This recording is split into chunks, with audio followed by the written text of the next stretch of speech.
Em cada 10 profissionais da saúde falam: é importante e é urgente você fazer exercício físico. Mas a importância da atividade física é para quem quer qualidade de vida, agora e no futuro. O problema é que muita gente assiste o programa aqui, ouve todo mundo falando que tem que fazer exercício físico e pensa que dá para compensar o tempo perdido. E o nosso convidado de hoje aqui no estúdio é o Dr. Diego Dias, que é médico graduado pela Universidade Federal de Goiás, com habilitação em antropometria, que eu já vou perguntar o que é isso, tá? E pós-graduação em medicina intensiva pela Faculdade Redentor e pós-graduação em bodybuilding, tá? Obrigado por abrir seu consultório pra gente, doutor. Tudo bem? Tudo bom, muito obrigado pelo convite. E o que é essa tal de Antropometria. Antropometria. A antropometria ela é um método que a gente utiliza de mensuração, né, de entendimento de medidas do corpo. Então, quando a gente fala em medir tudo que a gente quer avaliar, tudo que a gente quer ter uma noção de como está sendo a evolução, a gente precisa ter medidas. Se eu não meço, eu não sei onde eu estou e para onde eu vou. Então, a antropometria ela vai me dar esse recurso de compreender a composição corporal. Como que essa composição do corpo ela está modificando com as medidas que a gente está propondo.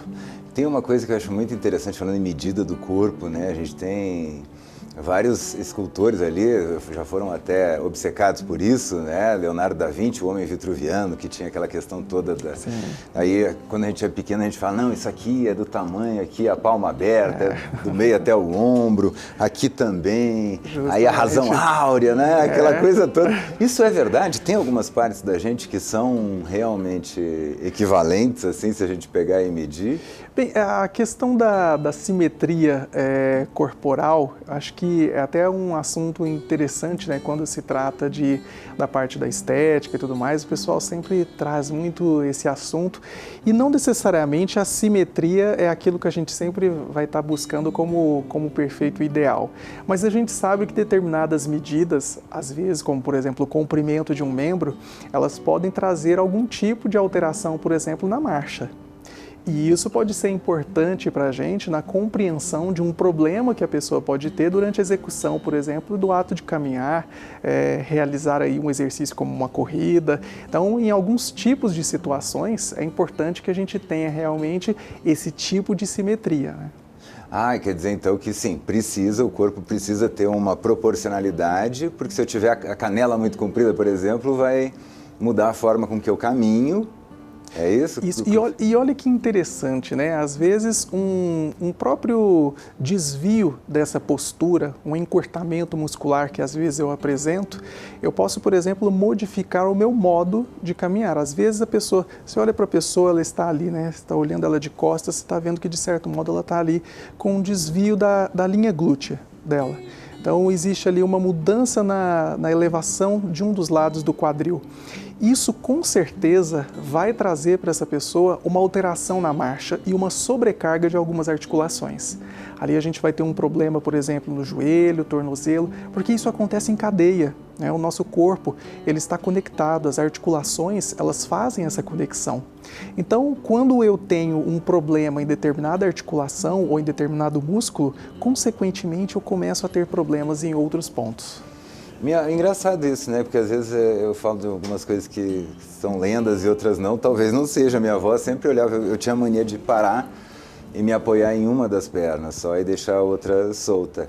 E aí minha avó sempre passava e falava, te apoia direitinho nas duas pernas, você tem duas pernas e tal, me xingava, né? Aí eu ficava lá e botava o peso distribuído nas duas. Então isso pode acontecer mesmo? Sua avó estava certa. Adoro quando esses conhecimentos empíricos assim, tem alguma coisinha lá no fundo. Então quer dizer que a postura, qual é a importância? A gente fala de postura, mas hoje, antigamente, a gente só falava da postura de sentar, né? Certo. Essa de realmente o peso do corpo, que é a primeira vez que eu estou escutando. Hoje a gente também tem outro problema postural, que é... O celular. Agora, tem uma coisa que é interessante, né? Tem estudos que hoje falam sobre, por exemplo, dor nas costas e a questão postural. Não necessariamente, e até é engraçado, né? Aquelas pessoas que ficavam preocupadas demais com a postura, não necessariamente elas tinham menos dor nas costas. isso até é um pouco paradoxo, porque a gente sempre ouve isso, né? Que essa preocupação com a postura é importante para minimizar essa dor nas costas. Mas não necessariamente esse trabalho mostrou essa correlação. Necessariamente de eu ter uma postura adequada, eu vou conseguir ter menos incidência de dor nas costas. Isso às vezes está mais relacionado realmente com a questão muscular, sobrecargas pelo peso, movimentos que às vezes eu faço realmente sobrecarregando as articulações ou estruturas localizadas nessa região lombar, por exemplo, mas não necessariamente a postura. A postura quer dizer que... Esse trabalho, pelo menos, não mostrou isso. Não conseguiu comprovar, assim, não sentar torto dá problema.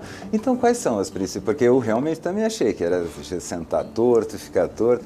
Então, quais são as principais causas de dores, assim, pelo corpo? Que a gente fala aquela dor chatinha no ombro, nas costas, que dá aquele desconforto. Quais são as principais causas disso? Olha, hoje a gente pode dizer, assim, que causas musculares ou articulares, né? Problemas que a gente vem, por exemplo, por movimentos de sobrecarga. Vamos colocar primeiro isso.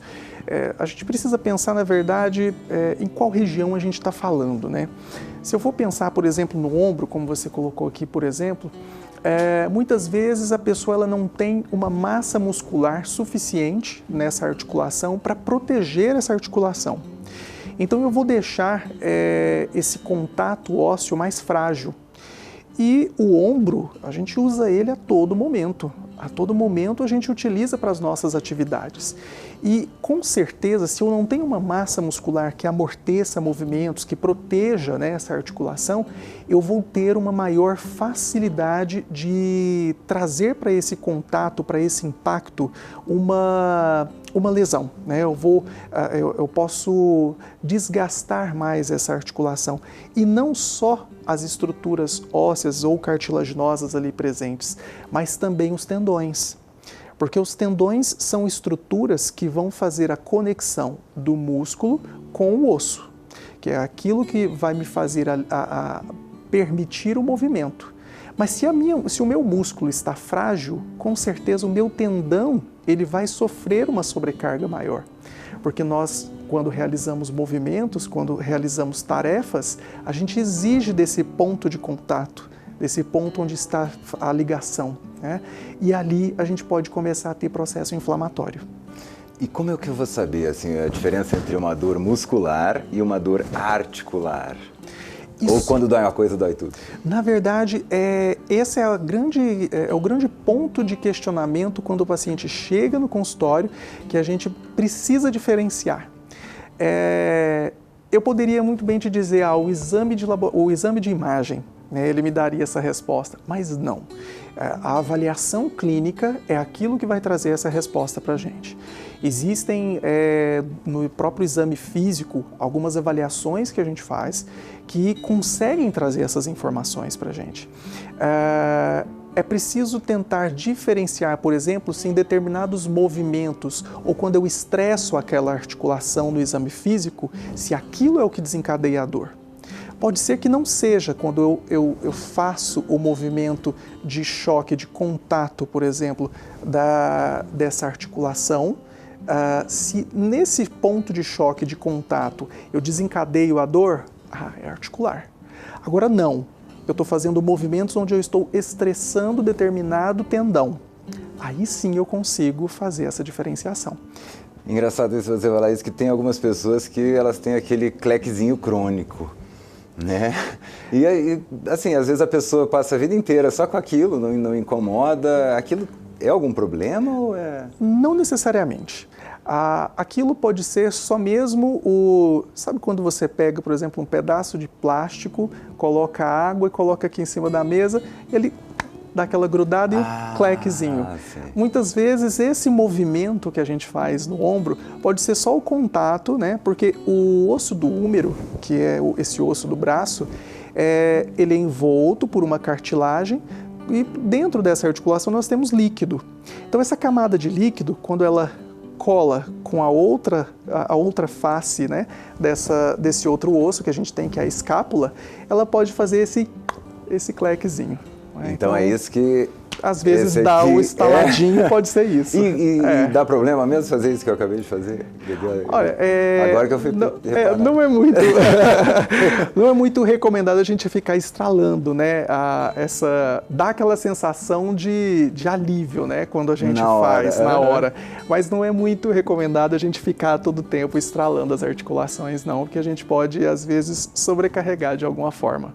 Então, aquele negócio também da gente, você falou da sobrecarga, né? Vou mudar meus móveis de lugar esse final de semana, e aí você não faz atividade física durante a semana, e no final de semana você carrega móveis lá de 70 quilos para cima e para baixo. Então, geralmente é isso que te dá a dor muscular. Porque, olha, a gente tem que entender que se eu não tenho uma estrutura muscular preparada, eu não pratico exercícios, se eu não tenho uma frequência de realização e eu tenho o movimento, né, o exercício como parte da minha rotina, eu não estou estimulando a criação de músculo. Consequentemente, essa minha musculatura é fraca. E assim eu estou deixando as minhas articulações e os meus ossos fragilizados.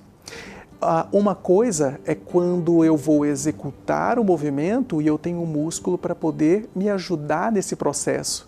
A outra coisa é eu executar esse movimento onde a articulação está sofrendo o impacto e a musculatura pouco está ajudando. É a mesma coisa, por exemplo, de realizar um exercício em posição inadequada. A gente, com certeza, né, todos nós já vimos, né, a pessoa está lá colocando muito peso na academia. Mas o movimento está inadequado. Ali, o que está acontecendo ali naquele momento? É importante a postura, então. Justamente, isso. Porque o ideal né, muitas vezes existe essa pergunta no consultório, o que eu faço mais? Mais carga ou mais técnica? A resposta para isso é o máximo, a melhor técnica possível com a máxima carga possível. Esse é o ideal. Mas não adianta nem eu só realizar técnica e pouco peso, pouca carga, e nem só muita carga e não conseguir executar o movimento adequadamente. Eu tenho que aliar as duas coisas. Uma coisa que eu queria perguntar e que eu acho também vai ser legal o pessoal de casa saber, que é o seguinte: além de eu mexer nos móveis para fazer a faxina, por que eu preciso de músculo? E principalmente, o quanto de músculo eu preciso para fazer o mínimo de esforço e ter o máximo de resultado. A ideia não é o máximo do máximo, não, é fazer o máximo para ter que fazer o mínimo. Isso mesmo, é isso mesmo. A gente precisa entender que a nossa reserva muscular, ela vai sendo construída durante principalmente essa nossa fase da juventude, né? A gente ali até por volta dos 24 anos é o processo máximo de criação e aos poucos nós iremos começar a perder massa muscular. Se a gente não incentiva o nosso corpo, né, através do exercício físico, de boa alimentação, sono adequado, a tendência é de uma perda progressiva. E vamos além. Muitas dietas restritivas, que às vezes as pessoas começam a fazer, elas podem consumir a sua própria massa muscular. Então, à medida em que vamos passando décadas, a gente vai tendo cada vez menos musculatura, cada vez ossos mais frágeis e com isso os problemas vão se acumulando. É engraçado que com 24 anos a gente tem tanto e sabe tão pouco, né? Que aos 24 anos a gente ainda pensa em Réveillon, né? Depois quando a gente já está nos 40, 50, a gente já começa a pensar em décadas. Justamente. É interessante como essa visão a longo prazo, ela vem quando a gente já teve um prazo longo para trás, né? Então, todo o pessoal sempre fala dessa reserva muscular. Eu fazer uma reserva muscular para chegar na velhice com alguma coisa. Eu queria que o senhor falasse um pouquinho sobre o que seria essa reserva muscular. Eu preciso ficar grandalhão para poder depois... O que seria isso? O que eu preciso? Por que eu preciso dessa reserva? Acho que a construção é importante, né? A gente ter essa construção de musculatura, né, em determinada fase da vida, mas abandonar, por exemplo, a prática de exercícios, ela não pode acontecer, porque senão você também irá perder isso progressivamente e a gente precisa dessa reposição. E o exercício físico não só por isso, não só necessariamente pela questão da musculatura, mas os benefícios, por exemplo, cardiovasculares, metabólicos, eles vão sendo adquiridos com a continuidade. Exercício físico ele precisa ser entendido como um remédio, né? O remédio, eu preciso tomar ele todo dia, se eu quero resultado. Se o paciente diabético, o paciente hipertenso, precisa tomar os comprimidos todos os dias.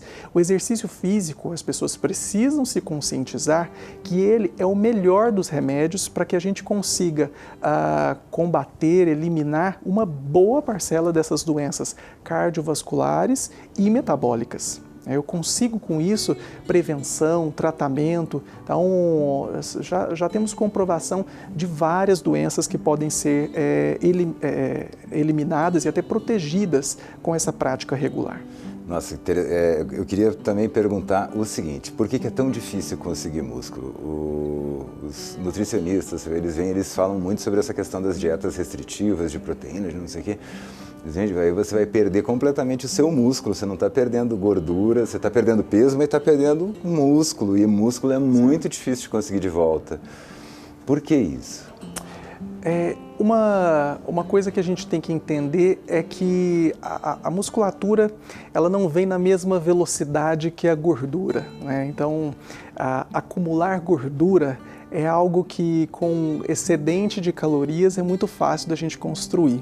Mas para que eu faça a conversão de músculo, eu preciso ter um ambiente interno alimentar em termos de macronutrientes, ou seja, carboidratos, gordura, proteínas em proporções adequadas. Eu tenho que ter um estímulo sobre o músculo, ou seja, promover sobre esse músculo um esforço, uma resistência, para que aí sim eu desencadeie o gatilho para essa produção de proteína, porque músculo é proteína.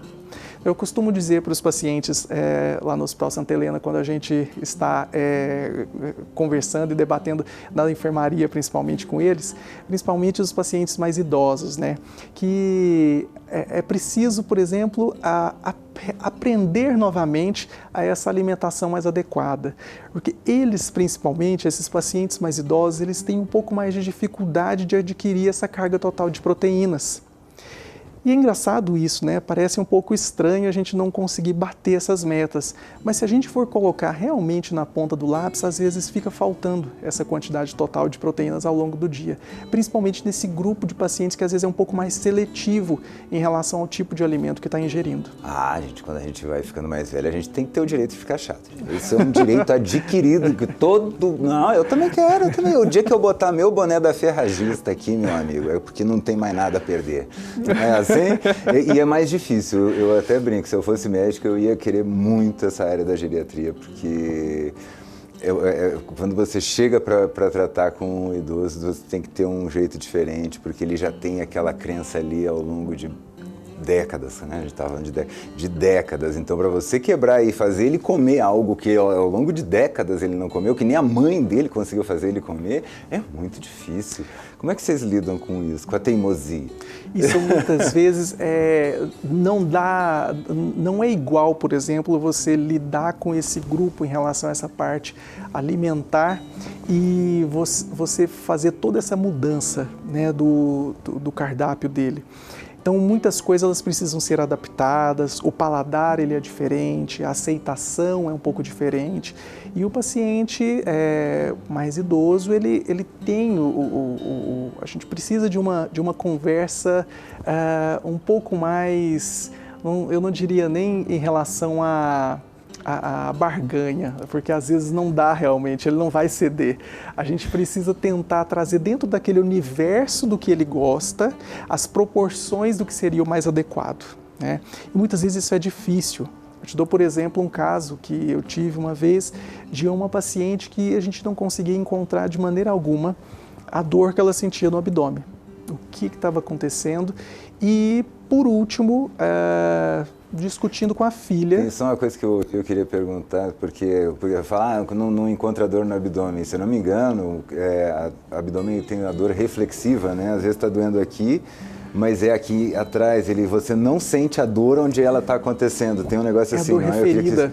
Oi? Referida. Não, eu falo reflexiva, não. Referidor, referida. Que às vezes dói num lugar, mas o problema está em outro local. Isso. Mas no caso dessa paciente em específico, depois de tentar discutir, buscar onde que poderia ser, perguntando para a filha sobre o que ela está... Porque sempre que ela internava, ela melhorava a dor.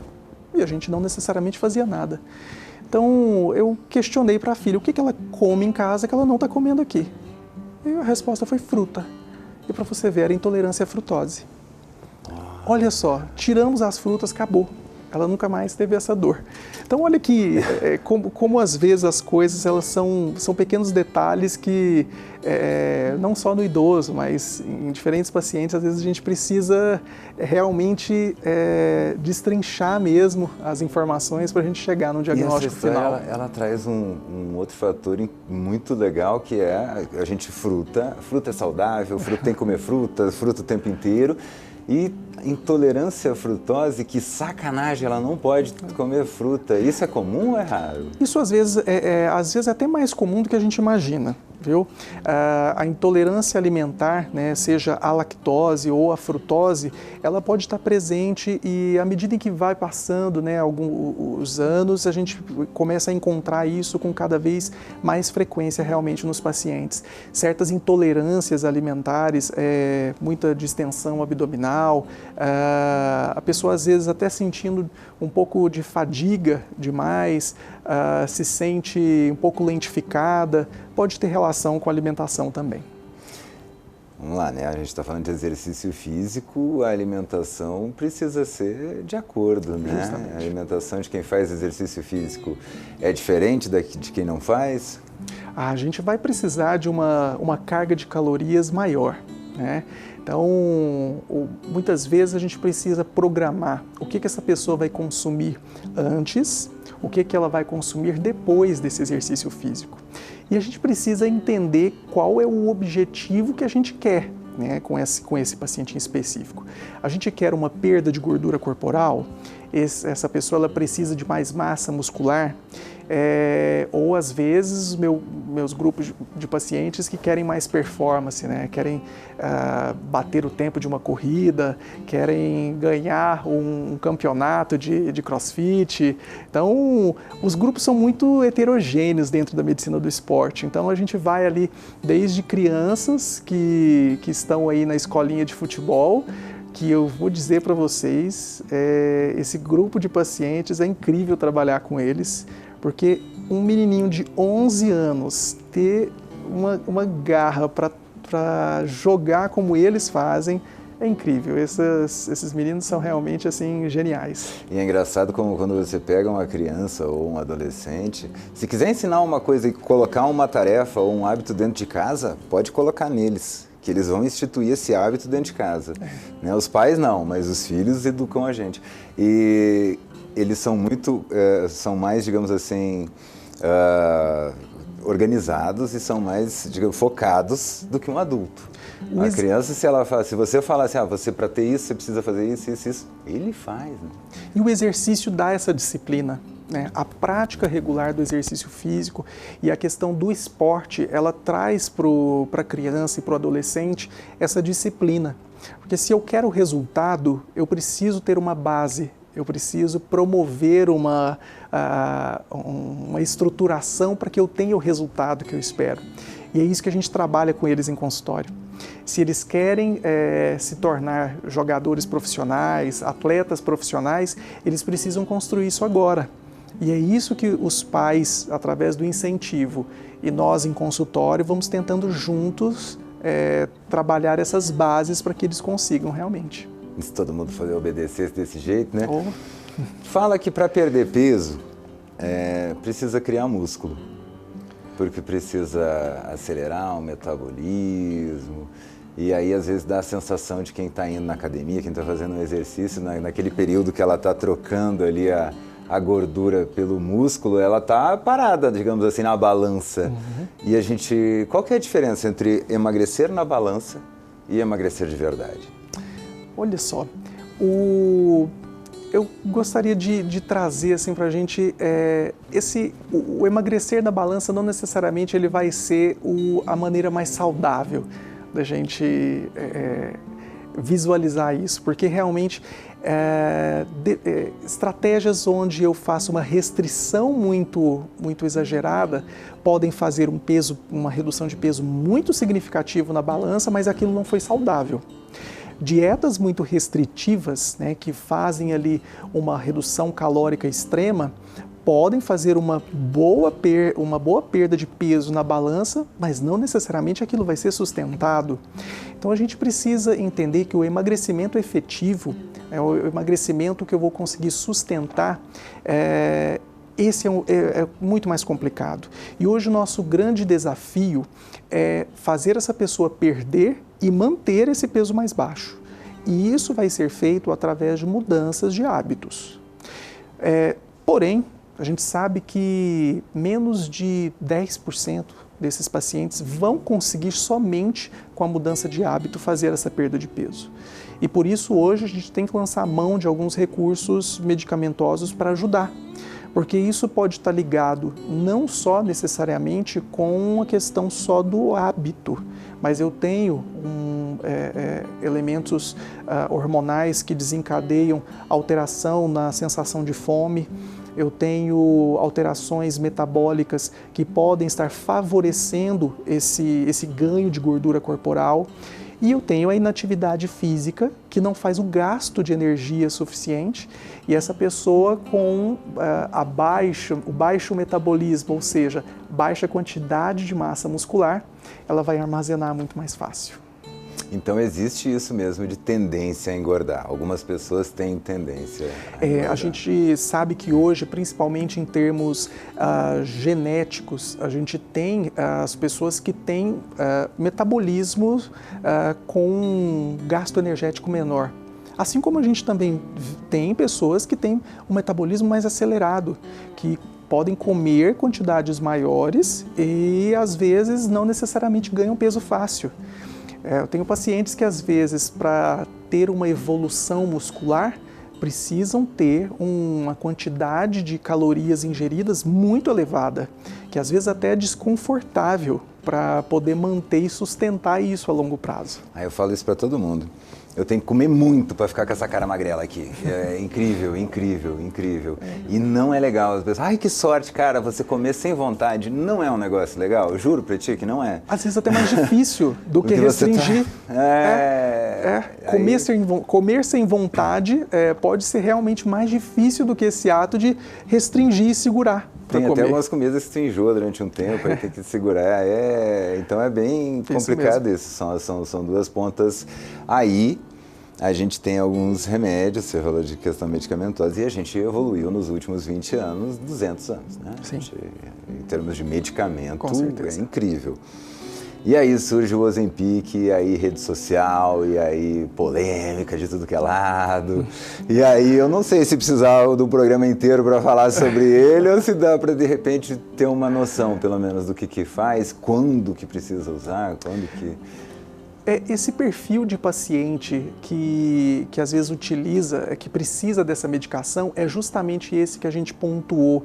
Essa pessoa que tem pacientes que a gente precisa de tem uma certa dificuldade para que ele faça toda essa mudança de hábito, eu quero ajudá-lo a sustentar essa perda de peso, eu posso lançar a mão desse recurso de medicação, que vai me ajudar a regular, a organizar a parte hormonal, a parte metabólica dele, vai ajudar a gente também com a questão da saciedade. Então, esses pacientes eles podem se beneficiar com a utilização desse tipo de medicação, sim. Então, hoje a gente tem, como você citou, essas glutidas, eles têm evoluído cada vez mais e estamos chegando já, a gente hoje tem uma nova substância que é, por exemplo, a tirzepatida, que existe um nome comercial que em breve deve estar chegando no Brasil, mas a gente Pode falar, não. O Mounjaro. Como? Mounjaro. Daqui a pouco está nas redes sociais, aí o pessoal tem que saber do que né? Eu gosto muito, tem gente aí, depois eu quero que também você passe seu Instagram, porque o pessoal tem que seguir quem sabe para onde está indo. Sim. Daqui a pouco isso vai estar bombando aí no Instagram, o pessoal tem que saber do que está se falando. E hoje a gente está indo muito mais além, já estamos começando a entender perfis genéticos de respondedores às medicações. Hoje a coisa já está chegando já está ficando num nível tão avançado que já estamos conseguindo entender quem é o melhor respondedor para o Ozempic, quem é o melhor respondedor para o Mounjaro, quem vai ser o melhor candidato a qual dessas medicações. Então, eu acho que a gente tem muita coisa boa que ainda nesses próximos anos vai evoluir muito no tratamento de obesidade, que é um grande mal, e a gente sabe que se a sociedade não modificar realmente os seus hábitos, nós vamos ter uma população com níveis de obesidade realmente muito elevados. Eu queria que você falasse um pouquinho do que acontece no corpo quando a gente faz exercício físico, para além do ganho muscular. Nós temos a liberação não só de hormônios, mas também muitos neurotransmissores, né? São elementos como, por exemplo, endorfinas, que são substâncias que trazem prazer, satisfação. Então, é por isso que se recomenda exercício físico para tratamento de ansiedade. Então, não existe uma coisa muito interessante que é utilizar, né, pessoas que têm transtorno de ansiedade. O exercício físico é sim um santo remédio, porque todos esses neurotransmissores vão ajudar nesse equilíbrio. Vão ajudar a trazer realmente essa sensação de bem-estar, de satisfação e de controle desse nível de ansiedade. Acalmou, rapaz, depois de correr 2 quilômetros também. É uma delícia. Não ia ter... meu Deus do céu, só se tiver um cachorro atrás de mim. Brincadeira, tá, gente? Todo mundo sabe aí que está me acompanhando. Eu, depois que vim aqui para o programa de saúde, eu estou mudando minha vida e graças aos conselhos de vocês. E aí aqui tem uma pergunta da Amélia. Boa tarde, gostaria de saber se para a anteriolistese devo pegar mais carga ou menos carga? Não necessariamente o fato dela ter anterolistese a impede de realizar ou ter cargas, dela realizar o exercício com maior carga. Uma coisa que a gente precisa compreender é o que nível de anterolistese ela apresenta. Então, o que é isso que de repente outro telespectador tem? A anterolistese é como se fosse um posicionamento inadequado da vértebra, como se é uma vértebra anteriorizada à frente da outra. Né? Então ela não se encontra no mesmo eixo, ela está um pouco deslocada anteriormente. Então, esse posicionamento, não necessariamente isso pode ser o responsável pela dor, que não sei se ela tem, não é o caso dela, ter dor. Mas o fato de ter anterolistese não necessariamente a impede de realizar exercícios físicos com carga. O que a gente precisa entender é que nível de musculatura ela apresenta, é isso o que vai, às vezes, diferenciar entre a capacidade de realizar um exercício com mais carga ou não. Mas a mensagem geral carga é sempre uma coisa progressiva.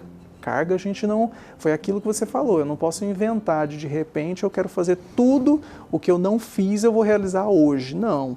A carga ela tem que ir progressivamente.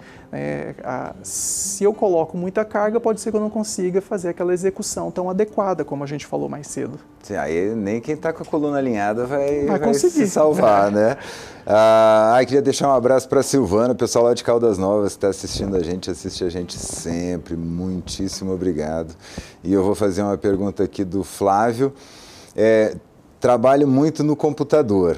Sinto dores no ombro direito por causa do mouse e nas costas por causa da cadeira. Deve ser aquela de baixo aqui. O que eu preciso fazer para melhorar a sensação de dor e desconforto? Salompas funciona? Olha, a dor ela tem uma via de transmissão que ela vai desde, se a gente pegar para compreender, né, nós temos ali vamos, por exemplo, a lesão que acontece aqui na pele. Então nós temos esse foco aqui onde a gente está acontecendo a mensagem, nós temos os nervos que vão conduzir essa mensagem até o cérebro, e no cérebro nós ainda temos um filtro ainda que se chama via descendente da dor. Então olha que caminho complexo que é para a gente realmente ter essa sensação da dor e o controle dela. Se ele utiliza, por exemplo, um elemento que vai analgesiar essa superfície, e o problema é algo que está ali nessa região, por exemplo, no músculo, pode ser que ele tenha algum tipo de alívio, uma ação anti-inflamatória ali naquele local pode ser que ajude. Agora, o fato de manter, né, de estar nessa posição sentada, nós não somos seres que foram criados para permanecer tanto tempo sentado. O ser humano ele é bípede, ele foi feito para ficar de pé. Então, o fato de ficarmos muito tempo sentados nos traz encurtamento muscular. E o encurtamento muscular é doloroso. Muitas vezes esse tipo de dor ele vai vir justamente por essa tensão aumentada sobre esse músculo. O músculo é encurtado e eu estou mantendo ele tensionado o tempo todo. Isso vai provocar uma dor, que é um tipo de dor que a gente chama de miofacial. Encurtamento? Como assim? Porque a gente realmente, né? A gente era para estar aí andando, sim, passeando, e a gente consegue agora empregos que a gente fica 8, 10 horas sentado. E o músculo, ele tende a adotar uma postura, se eu não faço, por exemplo, exercícios de flexibilidade, ou se eu não, o famoso alongamento, né? Se eu não tenho esse nível de alongamento adequado, a tendência do músculo se encurtar. A gente percebe muito isso em pacientes que sofreram, por exemplo, algum tipo de lesão cerebral ou medular e que às vezes ficam acamados, a gente vai começar a ver encurtamentos musculares. Esse encurtamento é justamente por conta de uma tendência realmente que o ventre do músculo tem de reduzir. Ele vai ter esse encurtamento. Se não trabalharmos flexibilidade, aquilo vai trazendo realmente essa postura viciada. Gente, hoje, por incrível que pareça, não chegou nenhuma pergunta de ciático, adorei. Tem mais algumas perguntas aqui, mas infelizmente hoje tem jogo à noite, então nosso programa vai terminar um pouquinho mais cedo. Eu queria que o senhor pudesse pelo menos deixar um recado pro pessoal que quiser acompanhar o senhor para mais dicas. Não sei se o senhor é ativo nas redes sociais. Bem, o meu Instagram é Dr. Diego Dias Esporte, então podem seguir para mais dicas. O que mais aparece lá? Qual é o top 1? Muitas queixas realmente relacionadas à dor, né, na região lombar. A gente tem muito também dor no joelho. Então é preciso entender essas posturas às vezes inadequadas, alguns erros realmente em execução de exercícios. E a gente tem uma via complexa de estratégias que a gente faz com os pacientes, de testes, de avaliações, onde a gente vai poder proporcionar uma orientação mais adequada para fortalecimentos, adequações, e trabalhamos muito com performance também e com emagrecimento lá na clínica.